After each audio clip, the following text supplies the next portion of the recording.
নমস্কার বন্ধুরা, সবাইকে স্বাগত জানাই শ্রাবন্তী কিচেন অ্যান্ড ডেলি ব্লগে। আজকে নিয়ে চলে এসেছি আরও একটা রেসিপি। আজকে বানাবো ফুলকপির মুচমুচে পকোড়া রেসিপি।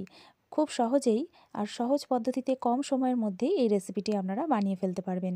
রেসিপিটি পুরো দেখার জন্য আগে থেকে অনুরোধ রইল।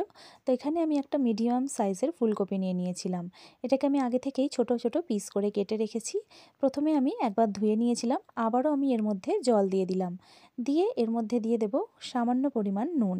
নুন দেয়া এই জলের মধ্যে ফুলকপিটাকে আমি ভিজিয়ে রেখে দেবো প্রায় 5 থেকে 7 মিনিটের মতো। এতে ফুলকপির মধ্যে যে ধুলো ময়লা থাকে আর যে পোকা থাকে অনেক সময় তা বেরিয়ে যাবে। এরপরে আমি এই জলটা ঝারিয়ে নিয়ে আরও একবার জল দিয়ে ধুয়ে ফুলকপিগুলোকে একটা বাটির মধ্যে আমি তুলে নিচ্ছি। জলটাকে বেশ ভালো করে এখানে আমি ঝারিয়ে নিচ্ছি। তো বাটির মধ্যে আমি ফুলকপিগুলো নিয়ে নিয়েছি। এবারে আমি এই ফুলকপির মধ্যে কিছু মশলা মিশিয়ে নেব। প্রথমেই দিয়ে দিচ্ছি আমি জিরে গুঁড়ো, তারপরে দিলাম ধনে গুঁড়ো। জিরে ধনে দুটোই কিন্তু শুকনো খোলায় নেড়ে তারপর গুঁড়ো করে নিয়েছিলাম। আর দিয়ে দিলাম গোলমরিচের গুঁড়ো, দিয়ে দিচ্ছি সামান্য একটু হলুদ গুঁড়ো আর একটু লাল লঙ্কার গুঁড়ো। আপনারা যে যেরকম ঝাল খান সেই অনুযায়ী লঙ্কার গুঁড়োটা দেবেন। আর দিয়ে দিচ্ছি এখানে টমেটো সস। এখানে আমি 2 চামচ টমেটো সস দিয়েছি, এতে একটু টক ঝাল মিষ্টি টেস্ট আসবে বলে। আপনারা চাইলে এটা স্কিপ করতে পারেন। এরপরে দিয়ে দিচ্ছি সামান্য একটু আদা বাটা আর একটু রসুন বাটা। আর এবারে দিয়ে দেব এর মধ্যে একটু ময়দা। আপনারা চাইলে ময়দার পরিবর্তে আটার ব্যবহারও করতে পারেন। এখানে আমি প্রায় এই চামচের মাপে 2 চামচের মতো ময়দা নিয়েছি। আর এই একই চামচের মাপে 2 চামচ দিয়ে দিচ্ছি কর্নফ্লাওয়ার। দিয়ে এগুলোকে আমি মিক্স করে নেব। প্রথমে একটু হালকা হাতে একটু মিক্স করে নিয়েছি, নিয়ে এর মধ্যে আমি লবণ দিয়ে দেব। চাইলে আপনারা লবণটা একসাথেই দিয়ে দিতে পারেন, আমি একটু লেটে দিয়েছি। এরপরে লবণটা দিয়ে দেব। লবণটা এখানে কিন্তু আন্দাজ মতো দিয়ে দিয়েছি। দিয়ে এবারে বেশ ভালো করে সমস্ত উপকরণগুলোকে ফুলকপির সাথে একটু মিক্স করে নেব। নিয়ে এবারে আমি এর মধ্যে জল দেব।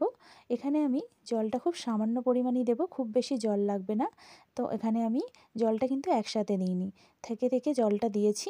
তো এখানে মোট আমার প্রায় 2 থেকে আড়াই চামচের মতো জল লেগেছে, খুব বেশি জল এখানে আমার লাগেনি।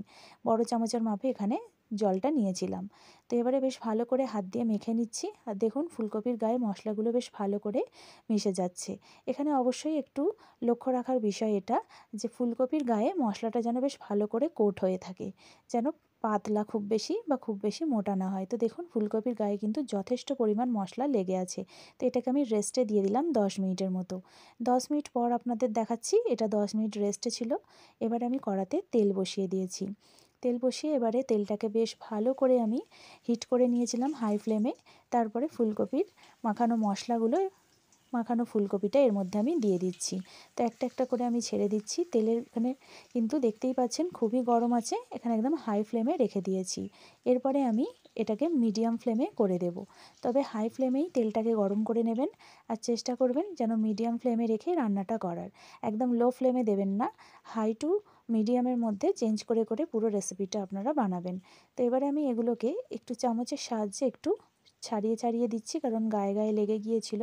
যেহেতু আমার কড়াটা একটু সাইজটা একটু ছোট, তাই এগুলো একটু গায়ে গায়ে লেগে যাচ্ছিলো। সেই জন্য আমি এরকমভাবে চামচের সাহায্যে এগুলোকে একটু দূরে দূরে করে দিচ্ছিলাম, কারণ গায়ে গায়ে লাগছিল বলে।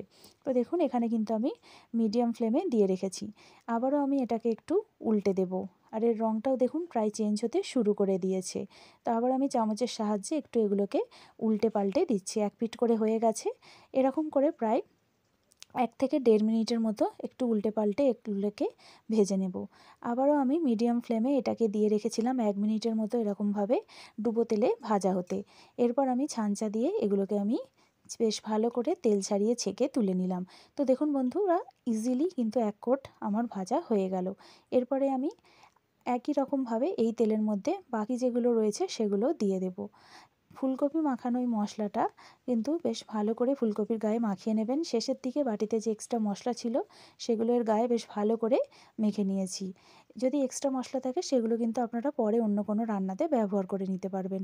একই রকমভাবে এখানে তেলেরটা কিন্তু বেশ ভালোই হাই ফ্লেমে গরম করা ছিল। এরপরে আমি তেলটাকে এরকমভাবে ছিটিয়ে ছিটিয়ে দিচ্ছিলাম, আর এগুলোকে আবারও একটু সরিয়ে সরিয়ে দিচ্ছিলাম যাতে গায়ে গায়ে না লেগে যায়। তো এরকমভাবে উল্টে পাল্টে এগুলোকে ভেজে নিতে হবে। এবারে এটাকে আমি 1.5 থেকে 2 মিনিটের মতো এরকমভাবে আঁচ খেতে দেব। আর এখানে ফ্লেমটাকে আমি মিডিয়ামে রেখেছিলাম, লো ফ্লেমে এখানে কিন্তু দিইনি। দেখুন এর কালারটা আবারও চেঞ্জ হয়ে এসেছে আর এই কালারটা বেশ সুন্দর এসেছে।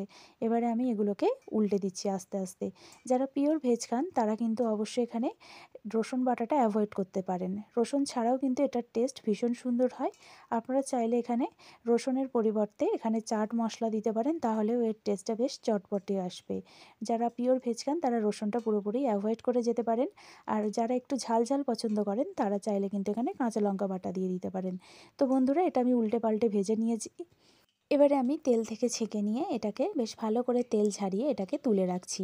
আমরা সাধারণত ফুলকপির পকোড়া রেসিপিতে ফুলকপি আগে থেকে সেদ্ধ করে নিই, কিন্তু সেদ্ধ না করেও একবার এই রকম প্রসেসে বানিয়ে দেখবেন।